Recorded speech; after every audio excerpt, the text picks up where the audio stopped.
lecture, expression écrite ou orale, concentration. Si 15 à 20% des enfants sont confrontés à des difficultés scolaires, les troubles spécifiques des apprentissages ne concernent que 5 et 7% des enfants d'âge scolaire. Pour mieux comprendre ces troubles, nous avons contacté la présidente de l'association monégasque des orthophonistes. Bonsoir Françoise Anne Fourneau. Bonsoir Émilie Rousseau. Les troubles de l'apprentissage sont multiples. Quels sont les dysfonctionnements que l'on retrouve chez l'enfant ? Alors chez l'enfant, ce sont souvent des troubles du langage oral et des troubles du langage écrit. Donc ce qu'on communément on appelle dyslexie, dysorthographie pour le langage écrit, dysgraphie, bien que tous les troubles du langage écrit ne soient pas obligatoirement des troubles dys. Pareil pour les troubles du langage, vous avez les retards, vous avez la dysphasie qui existe, qui est reconnue maintenant, je dirais pas récemment, mais ça fait une vingtaine d'années qu'on en parle vraiment. Mais vous avez aussi des retards de langage qui peuvent être massifs, mais qui ne sont pas un trouble dys. Et est-ce que la crise sanitaire, le fait que les cours soient interrompus, a mis en exergue ces troubles dont peuvent souffrir les enfants ? Si on parle des troubles dys, ce sont des troubles, ce ne sont pas des troubles fonctionnels, ce sont des troubles structurels, c'est-à-dire qui font partie de la personnalité, qui sont du domaine du handicap et qui n'ont pas été spécialement augmentés par la crise sanitaire. Vous voyez beaucoup plus d'enfants arriver avec des troubles dys ? Il y a beaucoup plus de dépistage, donc on voit beaucoup plus de demandes qui ne sont pas toujours justifiées, qui ne sont pas toujours suivies d'une prise en charge, mais c'est vrai qu'il y a une augmentation, les enseignants sont formés pour dépister, il y a des médecins scolaires qui sont au fait de la chose et qui envoient et qui demandent des bilans. Alors plusieurs associations ont vu le jour pour apporter un soutien aux enfants et aux familles, exemple avec l'association Alta, dont l'ambassadrice est Salomé Fissor. On l'écoute et on se retrouve juste après si vous le voulez bien. Je vais vous raconter un peu mon parcours aussi. Donc ça a été très compliqué parce qu'ils n'ont pas décelé ma dysphasie dès l'âge de 6 ans. Ma mère, elle a fait énormément de recherches parce qu'elle voyait que j'avais des problèmes de compréhension et je le voyais moi aussi à l'école.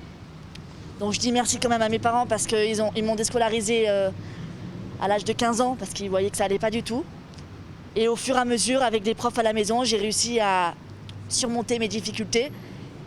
Et je remercie aussi les thérapeutes qui m'ont aidée pour que j'arrive là où j'en suis. Je vois qu'il y a beaucoup d'enfants qui sont en difficulté et des parents qui sont incompréhensibles et qui ont besoin d'aide surtout.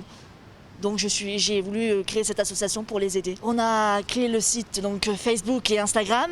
Et donc vous avez sur Facebook, donc vous avez l'adresse mail, ainsi que les messages s'ils veulent nous envoyer par message portable. Et sur Facebook s'ils ont besoin aussi. Et après, s'ils ont vraiment besoin même de me contacter, je donnerai mon numéro de téléphone, et puis, ainsi que mes parents, et puis on va faire le nécessaire. Françoise Anne Fourneau, on vient d'entendre le parcours de cette jeune femme. Comment dépister les troubles de l'apprentissage ? Comment les dépister ? Il faut être déjà, il y a le rôle du médecin traitant, du pédiatre qui se rend compte, des parents qui voient bien qu'il y a quand même un problème.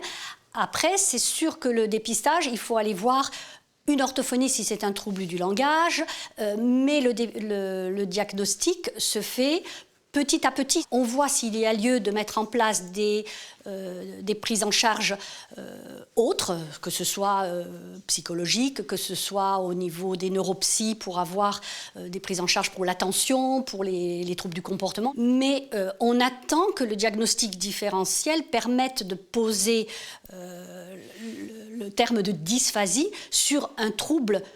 Quand je dis structurel, ça veut dire qu'il fait partie de l'enfant, qui va évoluer, mais qui ne va pas se résoudre et qui ne va pas guérir. C'est ce qu'il faut comprendre. On compense, on arrive à améliorer plus ou moins, ça dépend des personnalités, des enfants, de la prise en charge, de plein de choses. On améliore, mais on ne guérit pas. Alors qu'un retard simple de langage, même massif, l'évolution, elle est beaucoup plus importante. Et comment se passe justement une séance chez l'orthophoniste ? Comment on parle de soins, de rééducation ?